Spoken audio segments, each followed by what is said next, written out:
وہ بھی اس سے انکار کرے گا کہ ہائے ہائے اس دن دنیا میں ہم نے اس کا اقرار کیوں نہ کیا، ہائے ہائے یہ وہ بزرگ ہے، یہ وہ ہستی ہے کہ جس کے وجہ سے اللہ تبارک و تعالیٰ نے کائنات کو پیدا کیا، محبوب تو وہ ہے کہ تیری وجہ سے ہم نے ساری کائنات کو پیدا کیا، اب جس پر تیری عظمت کھلی نہ کھلی تھی دنیا میں اس پر بھی کھول دیں گے اور بتا دیں گے کہ محبوب تیری بلندی اور تیری عظمت کیا ہے۔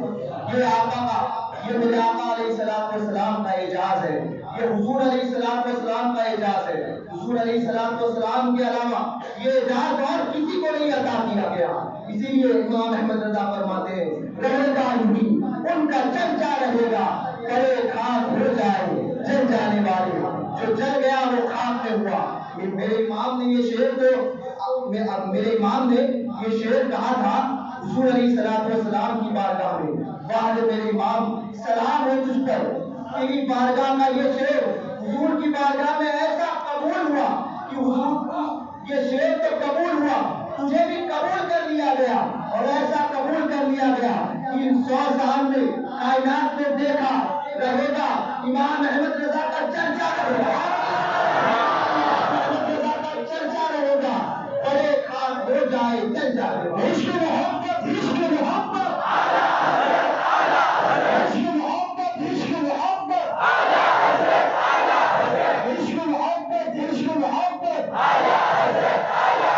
سرکار جیلانی میاں، سرکار جیلانی میاں، حضور کی عظمت اور حضور کا ذکر، امام احمد رضا، ارے حضور تو حضور ہے، حضور کی عظمت کو کوئی کیا جان سکتا ہے، ان کی عظمت کو اولیاء نہ سمجھ سکے۔ بلندی کیا ہے میری آقا کی، عظمت سے مراد یہ نہیں کہ نہ سمجھ سکے، بلندی، حضور کی بلندی، حضور کا مقام کہاں سے شروع ہوتا ہے یہ کسی پر نہیں ظاہر، اولیاء نہ سمجھ سکے تو ہم اور آپ کیا سمجھ سکتے ہیں۔ حضور کی عظمت تو بہت بلند و بالا ہے۔ 100 سال پہلے تاریخ نے امام احمد رضا کو دیکھا، امام احمد رضا کو دیکھا، تاریخ آج بھی لوگ اس بات پر حیران ہے کہ امام احمد رضا کس چیز کا نام ہے، آج بھی لوگ اس حضور کے اس معجزے کو نہیں سمجھ سکے، تو جب معجزہ حضور کا نہیں سمجھ سکتا کوئی تو پھر حضور کو سمجھنا کس کے بس کی بات ہے۔ 100 سال پہلے اس امام نے حضور کی بارگاہ میں حضور کی ناموس پر ایسا پہرا دیا کہ آج اس کے ڈنکے بج رہے ہیں، اور ایسے ڈنکے بج رہے ہیں کہ جو اس امام کے مخالف ہوا دنیا میں ذلیل ہوا، دنیا سے ذلیل گیا، اور ایسا ذلیل ہوا کہ آج تک کوئی اس کا نام و نشان باقی نہیں۔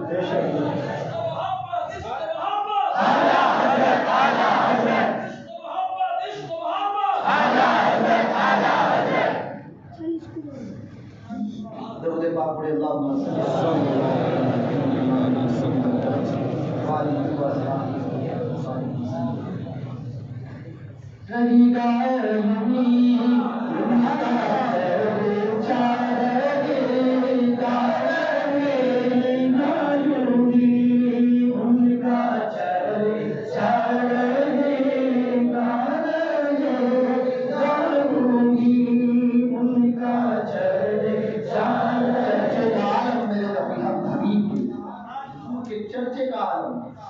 محبوب تو دنیا سے چشم عالم سے پردہ فرما جائے گا، حضور نے چشم عالم سے پردہ فرما دیا، ہماری آنکھوں سے ظاہری اعتبار سے حضور اوجھل ہوئے، مگر محبوب تیرے چرچے کا عالم یہ ہوگا، 1400 سال گزر جائیں گے تب بھی تیرا ہی چرچا ہوگا، منبر بدلیں گے، خطیب بدلیں گے، عوام بدلے گی، مگر ذکر صرف تیرا ہوگا، قیامت تک لوگوں کی ادلا بدلی ہوتی رہے گی مگر تیرا ذکر وہی رہے گا، نعتیں پڑھتے رہیں گے، آئیں گے جائیں گے، تیرا ذکر باقی رہے گا، صبح قیامت تک ہم تیرے ذکر کو بلند کرتے رہیں گے، قیامت میں بھی تیرے عظمتوں کے جھنڈے بتائے جائیں گے، تیری رفعت اور تیری شان کو بیان کرنے کے لیے ہم قیامت قائم فرمائیں گے۔ یہ محبوب کی عظمت اور رفعت کا عالم، یہ حضور کی بلندی کا عالم رہے گا یوگی ان کا چرچا رہے گا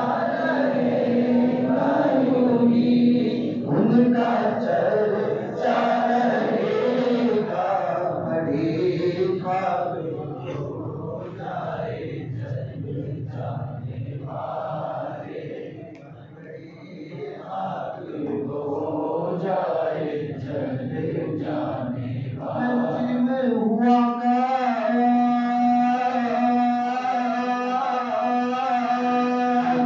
مجھے ساتھ لے لو میں مجھے ہوا مجھے ساتھ لے لو میں مجھے ہوا میں مجھے ہوا میں مجھے ہوا مجھے ساتھ لے لو بڑے راستے میں ہے جا جانے والے کے راستے میں ہے جا جانے والے اے شام شگیزی چاولے خبر للہ لے خبر میری للہ لے خبر دریا کا جوش نانا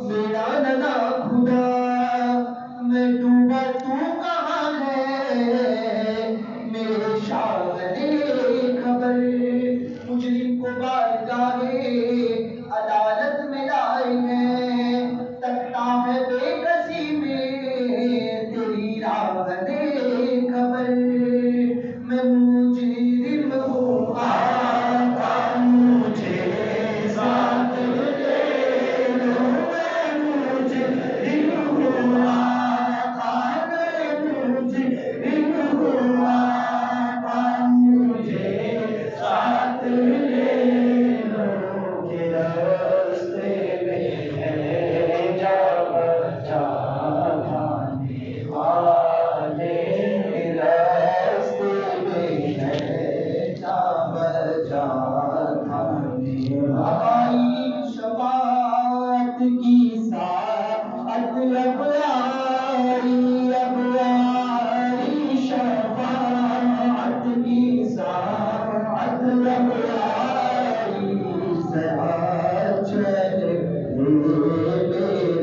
گھبرانے والے ذرا چل میرے گھبرانے والے ذرا چل میرے گھبرانے والے رضا نفس دشمن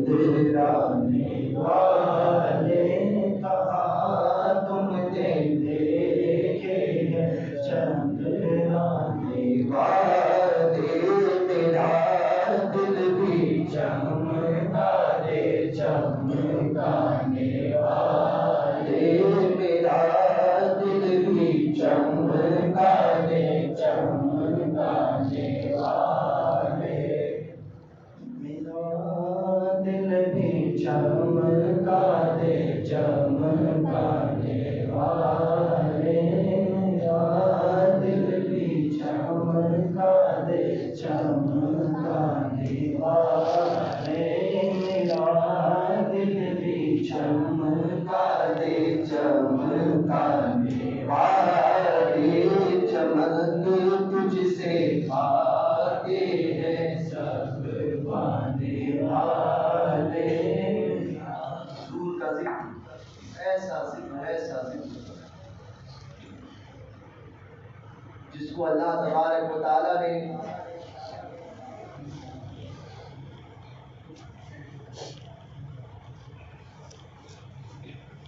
بلند کیا.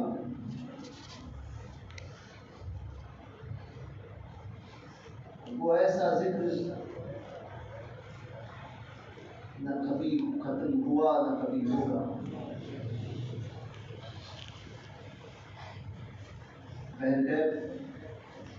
مجھے مولانا عمران صاحب نے کئی باتیں بتائی ہے، مختصر میں اس کی طرف جو وہ توجہ دلاتے ہوئے کہ آج ایک ٹاپک پہ بولنا، میں کئی ٹاپک انہوں نے میرے سامنے پیش کیے اور میں کوئی پیشہ ور مقرر نہیں کی، ٹاپک سے ٹاپک نکالتے ہوئے بات آگے بڑھا. امام احمد رضا فاضل بریلوی علیہ رحمۃ الرضوان کا 100 سالہ عرس جشن میلادی دے کر آرزو. دیکھیے محبت جو ہوتی ہے ہمیشہ قربانی چاہیے. جب تک قربانی آپ نہ پیش کرو آدمی اپنی محبت میں مکمل نہیں. اور بات تو محبوب کی محبت کا جو دعویٰ کرے، حضور کی محبت، تو ضرور اس کو آزمایا جائے. آزمائش ضرور ہوگی، کبھی مال سے، کبھی اولاد سے، کبھی گھر بار سے، کبھی حالات سے، مگر آزمایا ضرور چاہیے. مگر اس آزمائش میں کھڑے وہ اترتے ہیں جو حضور کے عشق میں سچے ہوتے ہیں. ایک بزرگ مجھے کہے بات میں یہ امید سمجھتے ہو، یہ دھنجوکڑا وہابڑا بولتا ہے حضور امی ہے. بے شک حضور امی ہے، مگر وہابڑے کا کہنے کا مقصد دوسرا ہے. امی کے ایک معنی ہے ان پڑھ، جو یہ لیتے ہیں کیا کہتے ہیں، ٹھیک ہے، یہ معنی وہ لیتے ہیں کہ ان پڑھ. اور اہل سنت کے نزدیک کیونکہ حضور کے متعلق فرمایا گیا، امام مالک فرماتے ہیں حضور کے لباس سے افضل، حضور کے لباس کو، حضور تو حضور ہے، حضور کی ذات تو بہت اعلیٰ ہے. حضور کے جسم اقدس پر جو لباس تھا، اگر اس لباس کو کسی نے میلا کچیلا کہہ دیا تو وہ بھی کافی ہے. حضور کے لباس کو کسی نے کہا کہ یہ میلا کچیلا ہے تو فرمایا گیا وہ بھی کافی ہے. امام مالک کا فرمان. حضور کی عظمت، حضور کی بارگاہ میں یہ الفاظ استعمال کیے جائیں گے جو اس بارگاہ کے قابل نہ ہو، مگر ہوتا وہی ہے کہ برتن سے چھلکتا یہ وہی ہے جو اس کے اندر ہوتا ہے. چونکہ خمیر جو ہے گندا ہے، وہابیوں کا خمیر گندا ہے، گستاخوں کا خمیر گندا ہے، اس لیے چھلکے گا وہی جو ان کے خمیر میں ہے. جس کی ذریت ہے وہ اپنی باپ ہی کی بولی بولے گا، جس کی اولاد ہے وہ اس کی اپنے باپ ہی کی بولی بولے گا. تو ان کی ذریت ہے ابلیس کی، ذریت ہے ابو جہل کی، باپ ہی کی بولی بولے گی. اور جس کے اندر عشق ہوگا، امی کے معنی کرتے ہیں ان پڑھ، جبکہ امی کے معنی ہے حضور کے متعلق امی کا معنی یہ ہوتا ہے حضور کی دنیا میں کوئی استاد میرے آقا کا نہیں، حضور کو سب کچھ پڑھایا ان کے رب نے. دنیا سے نہیں پڑھے، دنیا والوں سے نہیں پڑھا، جو کچھ پڑھا اپنے رب سے پڑھا. اس معنی میں امی.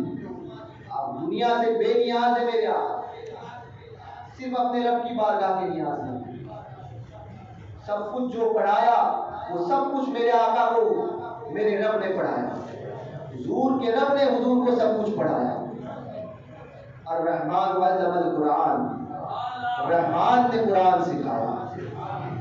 پتا چلا حضور کو، یہ حضور کا جو صدقہ ہے نا، حضور کے یہ امتی ہونے کا، حضور کو کسی اور نے نہیں پڑھایا، رب نے پڑھایا۔ کائنات میں حضور نے کسی سے نہیں پڑھا، جو کچھ حضور نے سیکھا براہ راست اپنے رب سے سیکھا ہے نا مفتی صاحب۔ یہ صدقہ جو ہے حضور کا، یہ امت کے اولیاء میں، خاص اولیاء میں بڑھتا ہے۔ بہت سے ایسے بزرگ گزرے ہیں جنہوں نے دنیاوی تعلیم کسی سے حاصل نہیں، کسی سے نہیں پڑھا، الف با تا کسی سے پڑھا نہیں، مگر پھر بھی وہ اپنے وقت کے اتنے بڑے عالم بنے کہ لوگ انہیں دیکھ کر حیران ہوئے۔ ایسے بڑے بڑے صوفیاء گزرے ہیں، جن میں سے ایک بزرگ گزرے حضرت سیدنا عبدالعزیز دباغ رضی اللہ تعالیٰ عنہ۔ 7 پارے ناظرہ انہوں نے صرف پڑھا تھا، اس کے بعد میں کچھ بھی نہیں پڑھا، کچھ نہیں پڑھا۔ 7 پارے ناظرہ پڑھا، اس کے بعد کچھ نہیں پڑھا، مگر بڑے بڑے وقت کے محدثین سیدنا عبدالعزیز دباغ کی بارگاہ میں حاضر ہوئے، عالم یہ تھا کہ محدثین انہیں چیک کرنے کے لیے آتے تھے، کبھی پوچھتے تھے، کوئی حدیث بیان کرتے تھے، کبھی قرآن پاک کی کوئی آیت بیان کرتے تھے، کبھی تینوں لے کر آتے تھے، آیت لے کر آتے تھے، حدیث لے کر آتے تھے، ایک دوسرے میں ملاتے تھے اور اپنا قول وہی پیش کرتے تھے۔ عبدالعزیز دباغ فرماتے تھے، پہلے جو تم نے پڑھا وہ قرآن پاک کی آیت تھی، دوسرا جو تم نے پڑھا وہ حدیث نبوی ہے، تیسرا پڑھا وہ تمہارا کلام ہے۔ کہا حضور آپ کیسے پہچان لیتے ہیں؟ فرمایا کرتے تھے کہ جب تم قرآن پاک پڑھتے ہو تو نور الہی تمہارے منہ سے نکلتا ہوا دیکھتا ہوں، جب تم حدیث پڑھتے ہو تو نور محمدی نکلتا ہوا دیکھتا ہوں، جب تم اپنا قول پڑھتے ہو تو کوئی نور نہیں نکلتا ہے، میں سمجھ جاتا ہوں کہ یہ تمہارا کلام ہے۔ یہ عالم تھا، یہ ایسے امید جو اس امت میں حضور کا صدقہ انہیں خاص ملتا ہے، وہ دنیا والوں سے نہیں پڑھتے، براہ راست ان کی تعلیم حضور سے ہوتی ہے یا امت کے کسی ایسے ولی سے ہوتی ہے کہ جو ان سے کہیں پہلے وصال فرما چکے ہیں، جنہیں فیض سے کسی کو فیض اویسی بھی کہا جاتا ہے۔ فیض اویسی، حضرت اویس کرنی کو جو حضور کا فیض حاصل ہوا تھا، اسی کا صدقہ ان اولیاء کاملین نے دیا۔ تو یہ اولیاء کاملین، ایک بزرگ مجھے ملے کلیئر پاک میں، اور بغیر پڑھے لکھے نو مسلم تھے، پہلے کوئی غیر مذہب کے تھے، کوئی غیر مذہب ہندو یا کوئی دوسرے مذہب سے تعلق رکھتے تھے، پھر تبدیل پلٹی، اسلام کے دامن میں داخل ہوئے اور ایسے تبدیل ہوئے کہ واقعی ان میں جو نور اور جو ان کا علم میں نے دیکھا، واقعی ایسا لگتا تھا کہ یہ آدمی کہاں سے پڑھا ہے۔ ایسی باتیں گفتگو جب کرتے ہیں وہ، تو ایسا لگتا ہے کہ ان کی گفتگو کو سنتے جائیں، حدیثیں پڑھتے ہیں تو سند کے ساتھ میں، متن کے ساتھ میں حدیثوں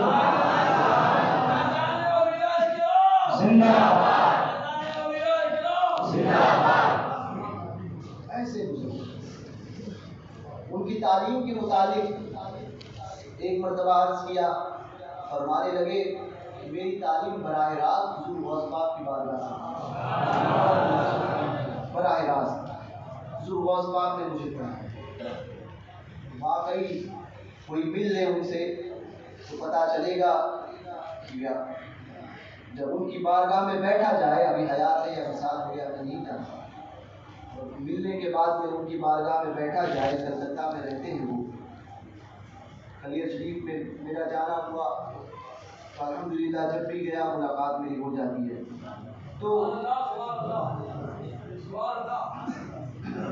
تو ایسا فیضان ہو رہا ہے صاحب کی حیرت ہو جائے، مستقبل بیان کر دیتے ہیں کہ یہ ہوگا، یہ ایسے معاملات ہے، وہ ہوگا، جیسا بیان کیا ویسا ہی ہوتا ہے۔ یہ عالم ان کی بارگاہ میں بیٹھنے کے بعد میں محسوس ہوتا ہے کہ علم کس چیز کا نام ہے، حقیقت سے ہم کتنے دور ہیں۔ وہ مجھ سے فرمانے لگے کہ یہ محبت کی باتیں لوگ کہتے ہیں، پتہ ہے محبت میں سچے کتنے ہیں؟ کہنے لگے کہ محبت میں سچوں کا عالم یہ ہے کہ اگر اس کائنات میں عاشق رسول کو ڈھونڈا جائے نا، حضور کے عاشق کتنے ہیں، تو کہنے لگے انگلیوں پر گنوں کے اتنے ہی ہیں، انگلیوں پر گنوں کے اتنے ہی ہیں۔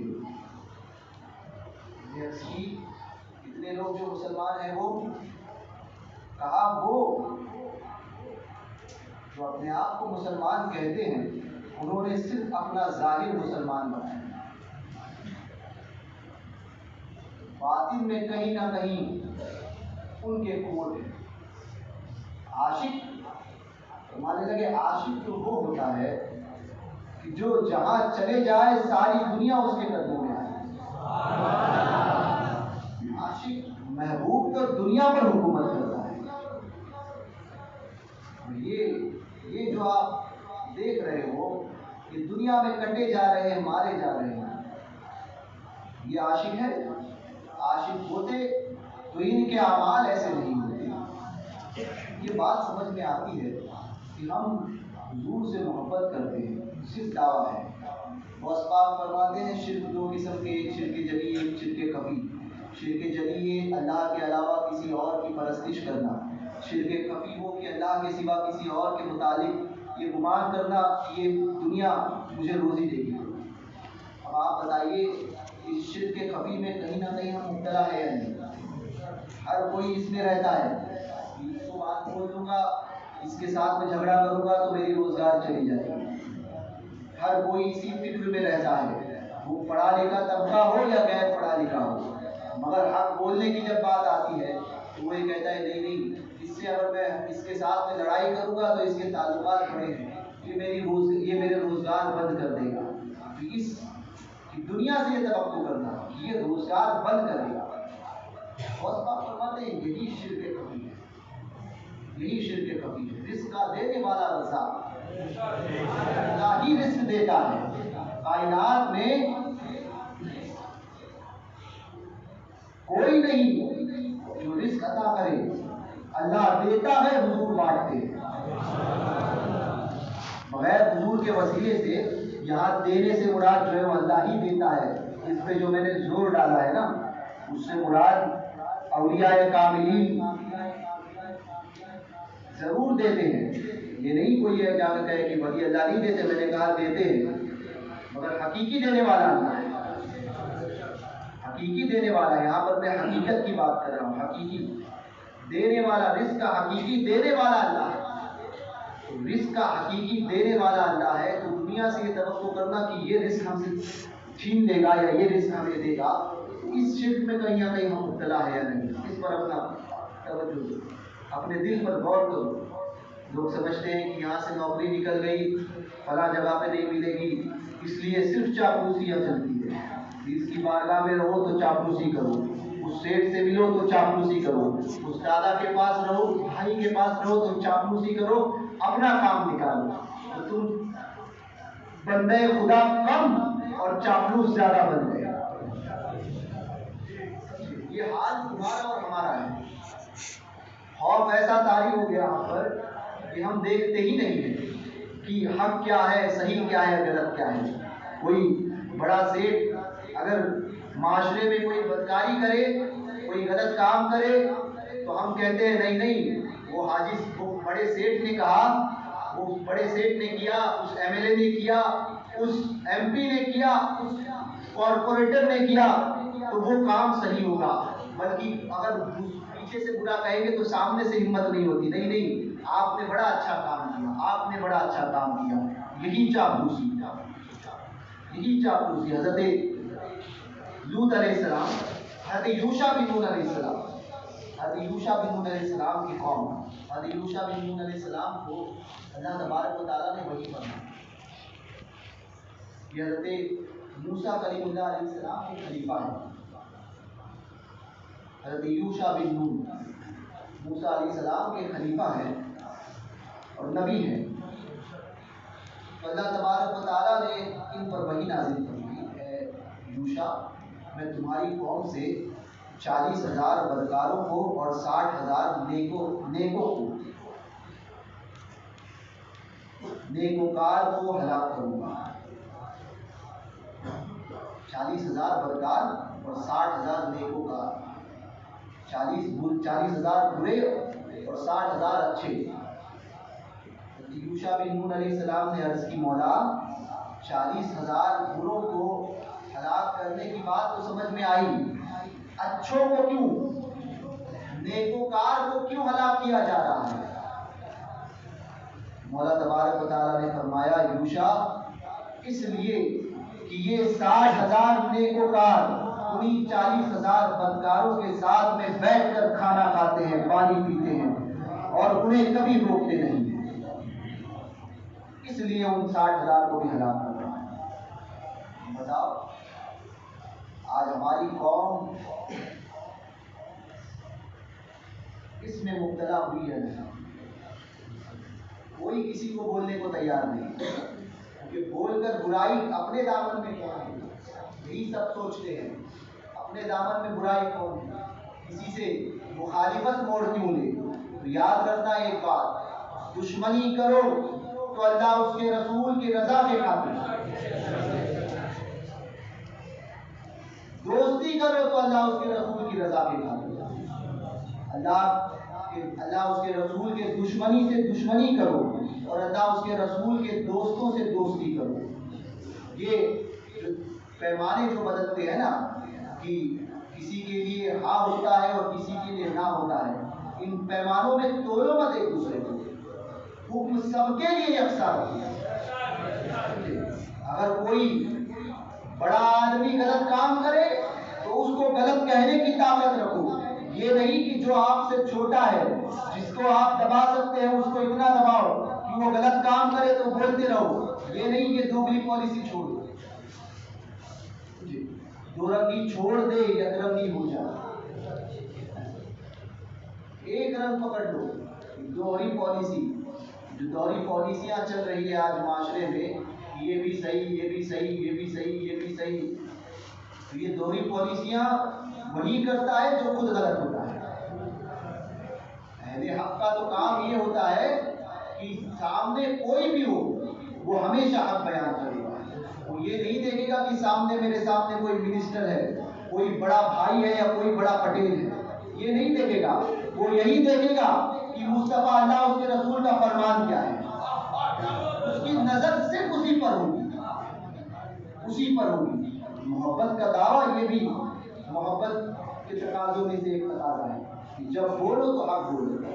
حالات ایسے برے ہو گئے کہ لوگ جو ہے وہ حق بولنے کو اتنا برا سمجھتے ہیں یا اتنا ڈرتے ہیں کہ حق بولتے ہی نہیں، کوئی بات ہوتی ہے تو ہمیشہ نہیں ہمیں کیا کرنا ہے، ایک جیسے عام طور پہ یہ باتیں معاشرے میں بد مذہبیت کا تو معاملہ، اس کے بعد میں دیگر باتوں پہ آؤں گا کہ بد مذہبیت کا معامول، دیوبندی وہابی کی شادیاں کے ساتھ میں شادیاں، ان کے ساتھ میں نماز، ان کی نماز جنازہ پڑھانا یا ان کے نکاح پڑھانا، یہ عام بات ہو گئی، لوگ ڈرتے ہی نہیں، کسی بد مذہب کا نکاح ہو تو دھڑلے سے کوئی پڑھا دیا، کسی وہابی کا جنازہ ہو تو دھڑلے سے کوئی پڑھا دیا، اور لوگ کہتے ہیں اگر کسی نے منع کر دیا تو کہتے ہیں نہیں آپ کو پڑھانا ہے۔ میں کہتا ہوں یہاں پر یاد رکھنا، دوسرے کے معاملات کی وجہ سے اپنے ایمان کو خراب مت کرنا۔ جس نے وہابی کا نکاح پڑھایا، جس نے وہابی کا جنازہ پڑھایا، یہ مسلمان جان کر اسی وقت وہ ایمان سے خارج ہوا، جس نے پڑھا وہ بھی ایمان سے خارج ہوا۔ یہ مسئلہ ہے، یہ بات یہاں کی نہیں ہے کہ یہ مولویوں نے ڈال دی ہے، کہ مولویوں کے اپنے آپس کے جھگڑے ہیں، یہ اتنا حساس مسئلہ ہے کہ اس کا تعلق ایمان سے ہے، یہ اتنا حساس مسئلہ ہے۔ لوگ بڑے آسانی سے پڑھ لیتے ہیں نماز، بڑے آسانی سے، ہمیں کیا کرنا ہے؟ ہم نماز پڑھنے سے ہٹا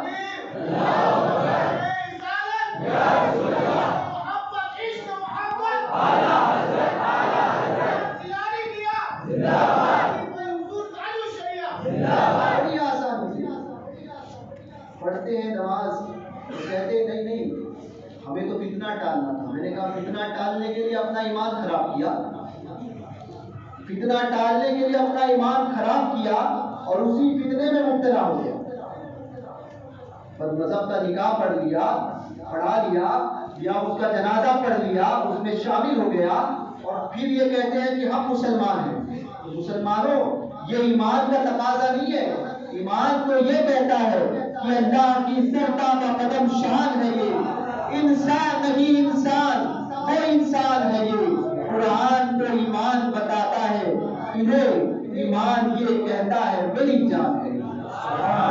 اس کا تقاضا یہ ہے، اس کو سمجھو، اس تقاضے کو سمجھو، ورنہ کل ہاتھ ملتے رہ جاؤ گے، کچھ ہاتھ نہیں آئے گا. ایک تو یہ مسئلہ عام، اس سے پرہیز کرو. آپ کو اپنا ایمان بچانا ہے اور اللہ کی بارگاہ میں آپ کو پیش ہونا ہے. اس بات کو دھیان میں رکھو. دوسری بات، نوجوانوں میں جو ایک بدکاری کا معاملہ یا ان کے اندر جو ہے نشوں کا معاملہ ایک عام ہو رہا ہے، اور پھر وہ کہتے ہیں کہ ہم مسلمان ہیں. تو یاد رکھنا ان چیزوں کی بات، اگر نشے کی حالت میں آپ کو موت آئی، کیونکہ موت کا وقت متعین نہیں ہے، کب آئے کوئی نہیں ہے، اس حالت میں اگر موت آ گئی نا تو وہ موت آپ نے وہ حرام، یعنی آپ نے جس طرح سے خودکشی کرنا حرام ہے، نشہ کر کے مر گیا، وہ بھی خودکشی میں ہی شامل ہے. یہ حرام موت سے بھی بچو. کھاتے ہیں لوگ، آج کل وہ چلا ہے نشے کے معاملات کہیں چلے ہیں کہ جو کھا لیا اور ایم پی وغیرہ کے معاملات عام ہو گئے ہیں. کوئی چرس پیتا ہے، نوجوانوں میں یہ چیزیں عام ہو گئی ہیں. زناکاری اتنی عام ہو گئی، کوئی سمجھتا ہی نہیں اس کی حساسیت کو کہ اس کے اوپر کتنی زیادہ وعید ہے.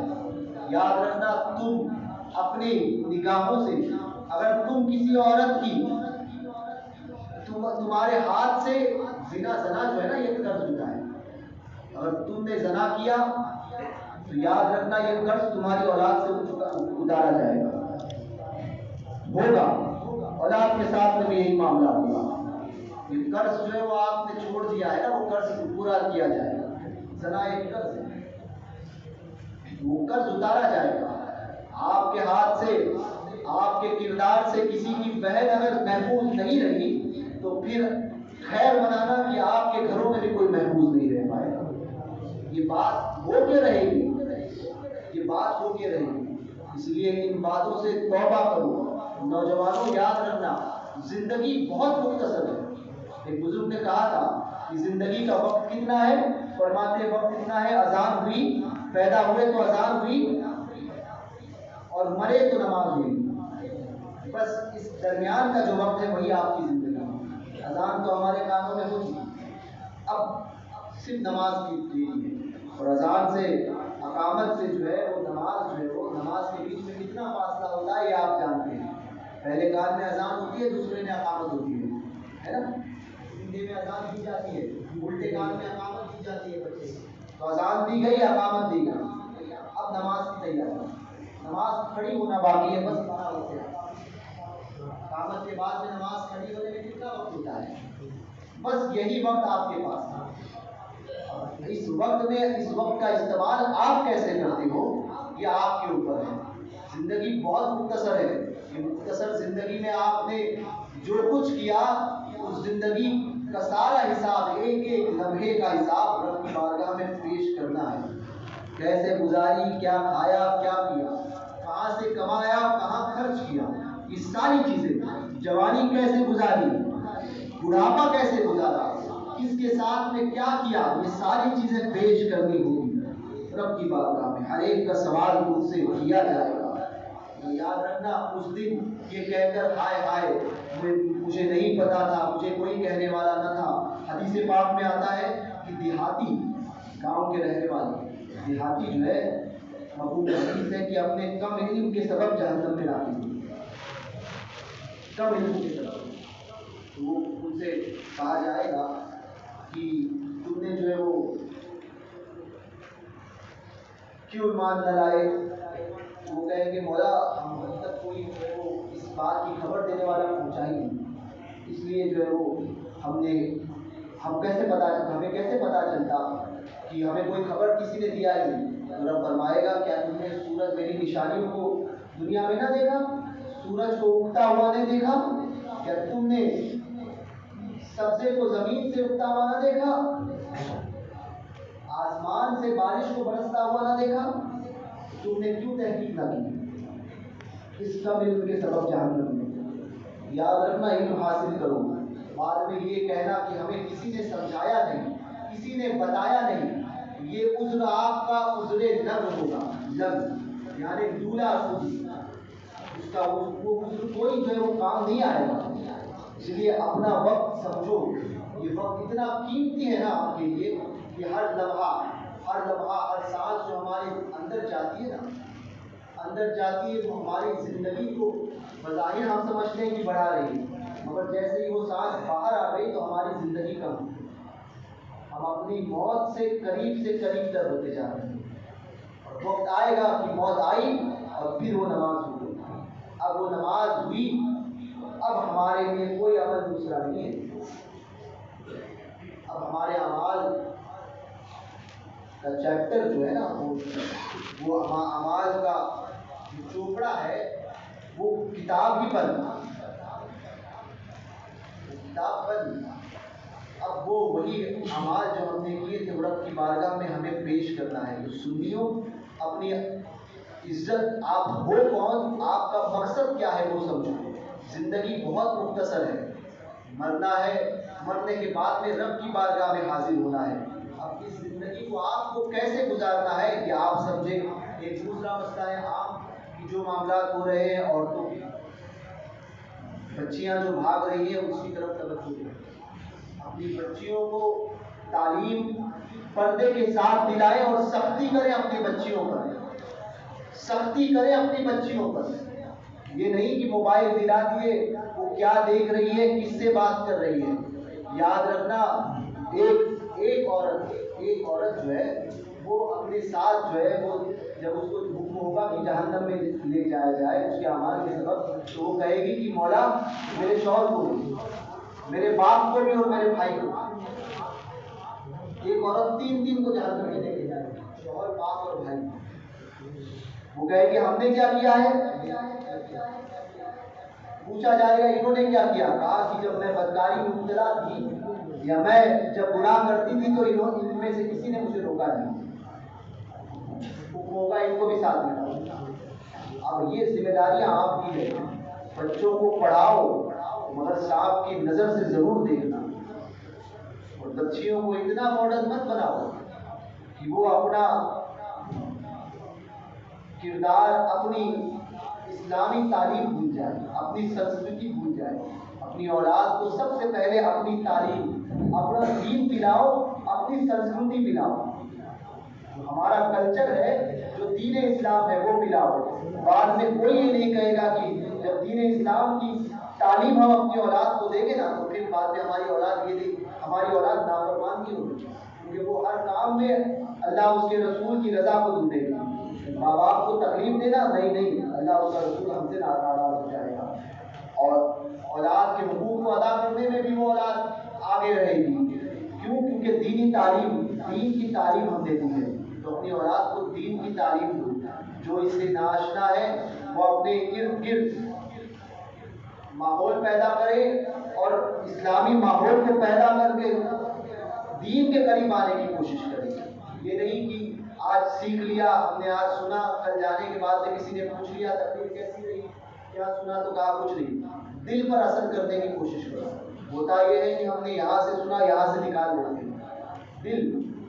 دل پر چوٹ لگاؤ باتوں کی، کہ ہم جو کر رہے ہیں، کبھی اپنے آپ کو کبھی بند کمرے میں یا کبھی اکیلے میں تنہائی میں اپنی آنکھیں بند کر کے کبھی سوچنا، میں نے جو آج تک کیا ہے کیا میں صحیح ہوں، کیا غلط ہے؟ یہ دل آپ کو جواب دے گا کہ آپ صحیح کر رہے ہو یا غلط کر رہے ہیں۔ اس دل سے پوچھنا پڑے، کبھی وقت نکالو اپنے لیے اور دل سے پوچھو۔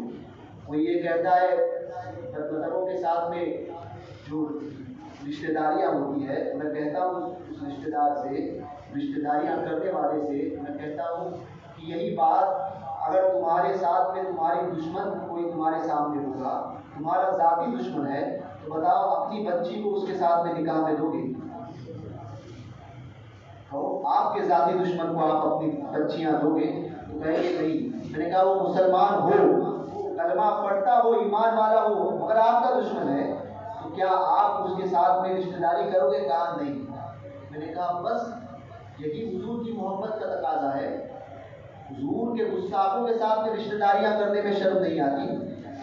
ایک بات سوچو نا، ایک بات اس ایک بات کو صرف ایک بار سوچو اور پھر اپنے آپ کو پوچھو کہ ہم نے کلمہ پڑھا، کیا ہم حضور کی وفاداری میں سچ کھڑے اترے ہیں؟ سوچو، یہ دل بہت بڑا مفتی ہے۔ مفتی صاحب کے پاس آئیں گے، مولانا صاحب کے پاس آئیں گے، آج لوگ کہتے ہیں مولویوں کے جھگڑے ہیں۔ اگر یہ مولویوں کے جھگڑے ہوتے نا تو یہ مولویوں تک ہی محدود ہوتے ہیں، سمجھے؟ یہ جھگڑا مولوی کا نہیں ہے، یہ عقیدے کا جھگڑا ہے، یہ عقیدے کی بات ہے۔ عقیدے کے معاملے میں جو بھی ٹکرائے گا اس کی اطاعت نہیں کی جائے گی۔ حضور کی محبت کے معاملے میں کسی کو نہیں دیکھا جائے گا، جو اس کی آڑ میں آیا ہر ایک کو ہٹاتے چلے گا۔ یہ سوچو، یہ ہمارا ایمان کتنا کمزور ہو گیا ہے کہ ہم آج بد مذہب حضور کے گستاخ اپنے دشمن کا منہ دیکھنا گوارا نہیں کرتے۔ آپ کے پڑوسی میں آپ کا کسی کے ساتھ میں جھگڑا ہو گیا ہوگا تو آپ اس کا منہ نہیں دیکھتے۔ بات تو ایسے ہوتی ہے، دیکھ لیتے ہیں۔ بتاؤ، یہ آپ کا عالم ہوتا ہے، مگر جہاں حضور کی محبت کی بات آتی ہے تو نہیں چلتا ہے، سب کے دل ایسے ہو جاتے ہیں، نہیں آج حالات ٹھیک نہیں ہے۔ کیوں ٹھیک نہیں؟ آپ نے سمجھا کیا ہے حضور کی محبت کیا چاہیے؟ اور پھر کہتے ہو ہم نے کلمہ پڑھا اور ہم مسلمان ہیں، اور پھر کہتے ہو ہم پر پریشانیاں آتی ہیں۔ تو پریشانیوں میں تم مبتلا نہیں رہو گے تو کون رہے گا؟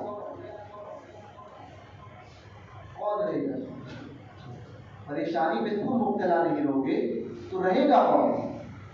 اپنی ذمہ داری کو سمجھو۔ یہ ایمان اتنا سستا نہیں ہے کہ آپ نے حلوائی کی دکان سے لے لیا اور کھا لیا۔ یہ ایسا انمول ہے کہ اس کا کوئی مول ہی نہیں ہے، کوئی مول نہیں ہے۔ اس ایمان کا سودا نہ کرو، ورنہ قبر میں جاؤ گے تو تب سمجھ میں آئے گا کہ تمہاری حقیقت کیا تھی۔ کہ آج ہم کہتے ہیں، لوگ کہتے ہیں کہ ان کا کام ہے بولنا، بولنے تو ہمیں کیا ہے، ہمیں اپنی زندگی جینی ہے۔ یاد رکھو، ہم تو کہہ کے چلے جائیں گے، ہمیں بعض اچھا کہیں گے، بعض برا کہیں گے، بعض گالیاں دیں گے، بعض سرائیں گے، چلے جائیں گے، پھر آئیں گے نہیں آئیں گے پتہ نہیں، مگر یاد رکھنا بات جو ہم کہہ رہے ہیں وہ کھڑی کر رہے ہیں، کیونکہ ہم نہیں چاہتے کہ ہمارا کوئی مسلمان بھائی، کوئی ایمان والا جہنم کی آگ کا ایندھن بنے۔ بس یہی سبب ہے آپ سے اس بات کا کہنے کا۔ تو سنی بن کر رہو، حضور کی محبت میں کسی کے ساتھ میں کوئی کمپرومائز مت کرو۔ اپنی مساجد کو بد مذہبوں سے بچاؤ، اپنے گھروں کو بچاؤ، محلوں میں پہلی بات تو نوجوان جو ہے وہ نمازوں کی پابندی کرے، نمازوں کی پابندی، نماز کی پابندی جو کرے گا، بے شک نماز بری باتوں سے منع کرتی ہے، لوگ روکتی ہیں ترجمہ کرتے ہیں، میرے امام نے منع کرتی ہے کہا، امام کی عظمت لوگوں نے ترجمہ کیا نماز برائیوں سے روکتی ہے۔ دیوبندیوں کے ترجمے اور وہابیوں کے ترجمے، امام کا ترجمہ ہے منع کرتی ہے، دونوں میں کہا روکنے اور منع میں کیا فرق ہے؟ میں نے کہا سمجھنے کی بات ہے، امام کی نظر جہاں پہنچتی ہے وہاں تم بھی نہیں پہنچ پاؤ گے، وہ امام کی نظر کا عالم ہے۔ کہا کیا مانی؟ کہا روکتی ہے اور منع کرتی ہے، روکنے سے روکنا اور تم نہیں رکے تو کمی اس میں ہے، تم نے نہیں، اور منع کسی نے کر دیا تو پھر تم نہ رکے تو وہ مکمل ہے، کمی تم نے ہے۔ نماز برائیوں سے منع کرتی ہے، یہ امام کے ترجمے کی خاصیت ہے، کوئی اور سمجھے گا ہی نہیں۔ روکنے پہ آپ نے نہیں رکے، کمی کہیں نہ کہیں رکنے والے میں نا، طاقت اس میں نہیں۔ نماز تو مکمل ہے، نماز میں طاقت مکمل ہے۔ نماز منع کرتی ہے کہ برائیاں نہ کرو، اپنے آپ کو روکو۔ نماز پڑھو گے تو برائیوں سے رک جاؤ گے، نماز پڑھو گے تو برائیوں سے رک جاؤ گے۔ تو نماز کی پابندیاں کرو، مسجدیں آباد کرنے کی کوشش کرو۔ مسجدیں ہم آباد نہیں کرتے تو پھر غیر آتے ہیں ہماری مسجدوں میں، پھر غیر آتے ہیں، اور پھر ہم کہتے ہیں کہ مسجد میں آیا۔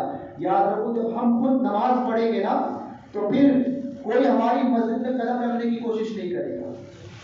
نمازوں کو پابندی کے ساتھ پڑھو۔ نوجوان حضرات میری جو بات سن رہے ہیں نا، نماز کسی حال میں معاف نہیں ہے، بستر پر ہے، مرض میں ہے، اتنی طاقت نہیں ہے کہ کھڑا ہو سکے، اتنی طاقت نہیں ہے کہ اپنے ہاتھوں کو ہلا سکے، بیٹھ سکے، اتنی طاقت نہیں ہے کہ پیر کو ہلا سکے۔ اب اس کے لیے بھی اس پر بھی نماز فرض ہے۔ اب وہ اس کے لیے حکم ہے کہ اپنے آپ کے اشارے سے نماز پڑھے۔ نماز وہاں پہ بھی اس میں ثابت نہیں ہے، ہاں یہ ہے کہ حکم بدل گیا ہے، طریقہ بدل گیا ہے، مگر نماز وہیں پر پڑھے گا۔ اس حال میں بھی اس میں معاف نہیں ہے۔ اتنی طاقت ہے کہ آپ کے اشارے سے پڑھ سکتا ہے تو وہ آپ کے اشارے سے نماز کرے گا، پڑھے گا، رکوع و سجود اسی اشارے سے کرے گا۔ بتاؤ، نماز کی اہمیت کو سمجھو۔ نماز، اور یہ نماز کتنی اہم ہے، لوگ اس کو سمجھتے نہیں ہیں۔ یاد رکھنا، آپ کی نماز جیسے آپ کوئی ٹرین ہوتی ہے نا، ٹرین چل رہی ہے، تو ٹرین چلی گئی۔ اب آج کی ٹرین جو ہے، کوئی کہے گا کہ آج تاریخ 28 تاریخ رات 8 بجے کی ٹرین میں کوئی واپس میں بیٹھنا چاہوں تو بیٹھ سکتا ہے؟ نہیں بیٹھ سکتا، وہ اکلوتی ہوتی ہے۔ یہ 28 تاریخ 2021 کی چلی جائے تو یہ واپس آئے گی؟ نہیں آئے گی۔ 2021 28 اکتوبر پھر واپس آئے گا؟ نہیں آئے گا، ایک ہی دن۔ یہ نماز بھی آپ کی زندگی کی اکلوتی نماز ہے، اکلوتی نماز ہے، جو گئی وہ پلٹ کر واپس نہیں آئے گی۔ اس نماز کی اہمیت کو سمجھو۔ کسی حال میں جو تم پر نماز معاف نہیں ہے، اور تم بیٹھتے ہو موبائل میں، نوجوان PUBG کھیلتا ہے، عام طور پہ گیم میں مبتلا ہوتا ہے، نماز کا وقت جاتا ہوتا ہے، اذان ہوتی رہتی ہے، مگر وہ وہیں پر بیٹھے ہوئے چوراہے پر، اس کو اتنی توفیق نہیں ہوتی ہے کہ رب کی بارگاہ میں آ کر سجدہ کرے۔ پھر آ کر یہ کہتا ہے کہ کاروبار نہیں مل رہا ہے، پریشانیاں آ رہی ہے۔ نماز نہیں پڑھو گے اور پھر یہ کہو گے کہ پریشانیاں آ رہی ہے، تو پریشانیاں آئے گی نہیں تو کیا ہوگا؟ نماز پڑھ کر دیکھو، قلب کو بھی سکون ملے گا، روح کو بھی سکون ملے گا، اور پریشانیاں بھی ٹلتی ہوئی نظر آئے گی۔ نماز کی پابندی کرو، گناہوں سے بچو۔ گناہ ہو گئے، رب کی بارگاہ میں توبہ کرو، آئندہ زندگی میں نہ ہونے کی دعا مانگو کہ رب، ہے نا، گناہ ہو گئے، اللہ کی بارگاہ میں توبہ کرو، معافی مانگو، اور آئندہ گناہ نہ کرنے کا عہد کرو۔ یہ ساری چیزیں سمجھو، اپنی اولاد کو، اپنے معاشرے میں اسلامی ماحول کو پیدا کرنے کی کوشش کرو۔ مکتب کا قیام کرو، مکاتب کا قیام کر کے جن کو قرآن شریف نہیں پڑھنے آتا ہے وہ قرآن شریف پڑھنا سیکھیں، تجوید کی رعایت کے ساتھ میں سیکھیں، اور اس کے لیے کوئی عمر کی قید نہیں ہے۔ کوئی 60 سال کا وہ نہیں آتا ہے، سیکھیں، وہ اس عمر میں بھی سیکھیں۔ کوئی 20 سال کا وہ نہیں آ رہا ہے، سیکھیں، شرم نہ محسوس کریں، کیونکہ علم دین حاصل کرنے کے لیے کوئی عمر متعین نہیں ہے۔ جب آپ جاگے تب آپ کے لیے سویرا ہے۔ اپنی زندگی کا مقصد سمجھو، ہم کون ہیں، کس لیے اس دنیا میں آئے اور کہاں جانا ہے۔ رہنا اس دنیا میں نہ ہمیں ہے نہ آپ کو ہے، ہر کوئی آیا ہے اور چلے جائے گا، مگر کام کچھ ایسا کر جاؤ کہ اپنے رب کو راضی کرو۔ اللہ اس کے رسول کو جس نے راضی کر دیا وہ کامیاب ہوا۔ اللہ تبارک و تعالیٰ کہنے سننے سے زیادہ ہمیں عمل کی توفیق عطا فرمائے۔ دوران گفتگو مجھ سے جو شرعی غلطیاں ہوئی ہو یا ہوئی ہے، جو غیر شرعی باتیں میری زبان سے نکلی ہیں، یا جس پر جن غیر شرعی باتوں پہ آپ نے بھی حامی بھری ہو، ان تمام باتوں سے میرے ساتھ مل کر میں بھی توبہ کرتا ہوں، آپ بھی توبہ کریں، پڑھیں استغفر اللہ ربی من کل ذنب واتوب الیہ، لا الہ الا اللہ محمد رسول اللہ صلی اللہ علیہ وسلم۔ مسجد کے چندے کے معاملات کو آپ